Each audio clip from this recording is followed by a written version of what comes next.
বাংলাদেশের রক্ত নিয়েও সিন্ডিকেট শুরু হয়ে গেল ভাই। হসপিটালে রক্ত থাকার পর বলে রক্ত নাই। আসলে বাংলাদেশে জন্মগ্রহণ করে আমরা করছি জীবন সবচেয়ে বড় ভুল। আমাদের বাপ মা করছে ভুল। টুকরে সরকার বানাইছি, আমরা সেনাবাহিনীর হাতে সরকার দিছি, তারা বাংলাদেশের বালের উন্নয়ন করতে পারে না। তারা 36 দিন পর তারা এনসিপি গঠন করে। তুলায় অভিশপ্ত না, অভিশপ্ত বাংলাদেশের রাজনীতি। রাতের বেলা লাশ গুম কইরেন না। মৃত সাগর বানাই দিতে আল্লাহ 2 মিনিট ভাবে নাই। ফেরাউন্ডে পানিতে ভাসাই দিতে আল্লাহ 2 মিনিট ভাবে নাই। আমরা তো পাপিষ্ঠ জাতি, আমরা তো খারাপ জাতি। আমাদের ডুবাই দিতে আল্লাহ 2 মিনিটও ভাববে না। আপনাদের বলা আর এই যে নিজের গালে নিজে এইভাবে থাপ্পড় দেওয়া ভাই সেম কথা। ব্যথাটা নিজের উপরই, থুতুটা নিজের উপরই পড়ে। উপদেষ্টারা আসতেছে 20টা করে গাড়ি নিয়ে আসতেছে, উত্তরার রাস্তা বন্ধ করতেছে, সেক্টরের রাস্তাগুলো বন্ধ করতেছে।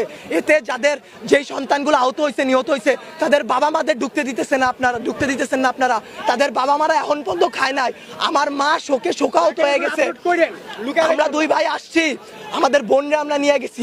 আমার এক বন্ধুর হাতের এইখান থেকে এই পর্যন্ত ওর ডান হাতের অবস্থা করুন ভাই, হাত কাইটা ফেলতে হয় কিনা সেইটাই বোঝা যাচ্ছে না। আমার ওই বন্ধুরই ছোট ভাই ক্লাস 7-এ পড়তো, ওর ঢাকা মেডিকেলে ভর্তি আছে ভাই। কি করব বলেন? আপনারা যে নিউজ নিতেছেন ভাই, মিনিমাম মারা গেছে 150 থেকে 200-র উপরে। আপনারা নিউজ দিতেছেন এইখানে 10 জন, ওইখানে 1 জন, এইখানে 2 জন। আসলে ভাই বলতে গেলে কি, আমরা উপদেষ্টা আনাইছি, আমরা ইউসুফরে সরকার বানাইছি, আমরা সেনাবাহিনীর হাতে সরকার দিছি।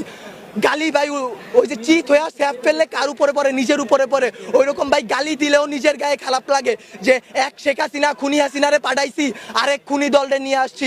দেশে এইসব হয়ে যায় রাত 2টা-3টার সময় খবর আসে এইচএসসি পরীক্ষা বন্ধ। কেন ভাই আপনাদের কেন 3টার সময় নিউজ দিতে হবে? রাতে 9টা বাজে আপনারা লাইভে যান নাই, রাতে আপনারা দেখেন নাই, দিনে আপনারা ছিলেন না। নটরডেম কলেজ এইচএসসি বন্ধ করার আগে তারা বন্ধ করে দেয়, ঢাকা কলেজ বন্ধ করে দেয়, আইডিয়াল কলেজ বন্ধ করে দেয়। আপনারা শিক্ষা উপদেষ্টা, আপনারা আইন উপদেষ্টা, আপনারা পরীক্ষা বন্ধ করেন না। আপনারা বলেন না পরীক্ষা চলমান থাকবে। কাদের নিয়ে পরীক্ষা দিবেন? আমরাই তো দেশের ভবিষ্যৎ, আমরাই তো ভবিষ্যৎ, তাই না? যারা মারা গেছে তারা আমাদের থেকে আরো ভালো ছিল, তারা আরো কিছু করতে পারতো। আপনারা আমাদের কথা ভাবতেছেন না, আপনারা ভাবতেছেন আপনাদের কথা।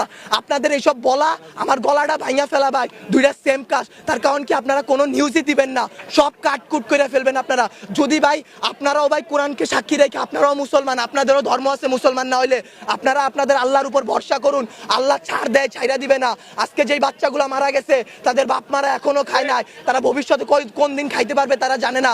তাদের অভিশাপ যদি ভাই আপনাদের উপর লাগে, সাংবাদিক সমিতি কেন, সম্পূর্ণ বাংলাদেশ লইরা উঠবে। আল্লাহর বিচার আপনারা দেখছেন। মৃত সাগর বানাই দিতে আল্লাহ 2 মিনিট ভাবে নাই।